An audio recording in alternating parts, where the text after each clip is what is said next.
இன்னைக்கு ஏதாவது இடத்துல ஒரு ஸ்லிப்பேஜ் இருந்திருக்கலாம், இழப்புகள் இருந்திருக்கலாம். மிஸ் பண்ணிட்டனே, இந்த காரியத்தை இப்படி மிஸ் பண்ணிட்டனே, என்னை தேற்ற வேண்டிய என்னுடைய பெற்றோர் என்னை தேற்ற மாட்டாங்களே, என்னை தேற்ற வேண்டிய என்னோட நிற்க வேண்டிய கணவர் நிற்க மாட்டேங்கிறாங்களே, மனைவி நான் கடந்து போகிற எவ்வளோ கஷ்டத்தில் அந்த குடும்பத்தை நடத்த நான் பொறுப்படுத்தி செய்கிறேன், என் மனைவிக்கு பொறுப்பே இல்லையே. எத்தனையோ விதமான சூழ்நிலைகள் நம்ம வாழ்க்கையில் வருது. நாம் நினைக்கிறோம் யார் என்னை தேற்றுவாங்க, யார் என்னை புரிஞ்சு கொள்ளுவாங்க. அவரை போல புரிந்து கொள்ளுகிற யாரும் இல்லை. ஹல்லேலூயா. இன்னைக்கு என்ன சூழ்நிலை, என்ன காரியம் இருந்தாலும் நம்மை நன்கு அறிந்தவர் அவர் இருக்கிறார். இன்னைக்கு எந்தெந்த இடத்துல ஆண்டவர் உங்களை தேற்றணும்னு நினைக்கிறீங்களோ, தேவனுடைய சமாதானம் நதியை போல கடந்து வரும். அந்த தேவ மகிமை உங்கள் வாழ்க்கையை அலங்கரிக்குங்க. ஹல்லேலூயா. தேவ மகிமை அலங்கரிக்கும்.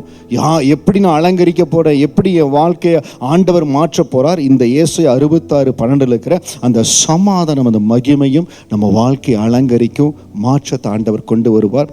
13வது வசனம், ஏசாயா 66:13, புக் ஆஃப் ஐசாயா சாப்டர் 66:13. ஒருவனை அவன் தாய் தேற்றுவது போல நான் உங்களை தேற்றுவேன், நீங்கள் எருசலேமிலே தேற்றப்படுவீர்கள். எல்லாரும் ஒரு விஷயம் நல்ல முழுபலத்தோடு ஒரு விஷயம் வாசிங்க பார்ப்போம். ஒருவனை அவன் தாய் தேற்றுவது போல நான் உங்களை தேற்றுவேன், நீங்கள் எருசலேமிலே தேற்றப்படுவீர்கள்.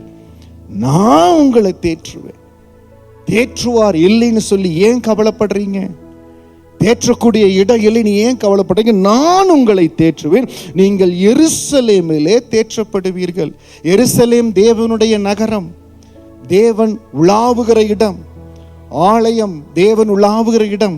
இந்த புதிய ஏற்பாட்டின் நாட்கள்ல ஆண்டவர் நம்மை புது சிருஷ்டியாக்கி நமக்குள் வந்து நம்மோடு உலாவுகிறார். புதிய ஏற்பாட்டில் அவர் நம்மோடு இருக்கார். வலது கருத்து இறுதி இது சொல்லுங்க, அவர் என்னோடு இருக்கிறார், எனக்குள் இருக்கிறார், என்னை தேற்றும்படியாக இருக்கிறார்.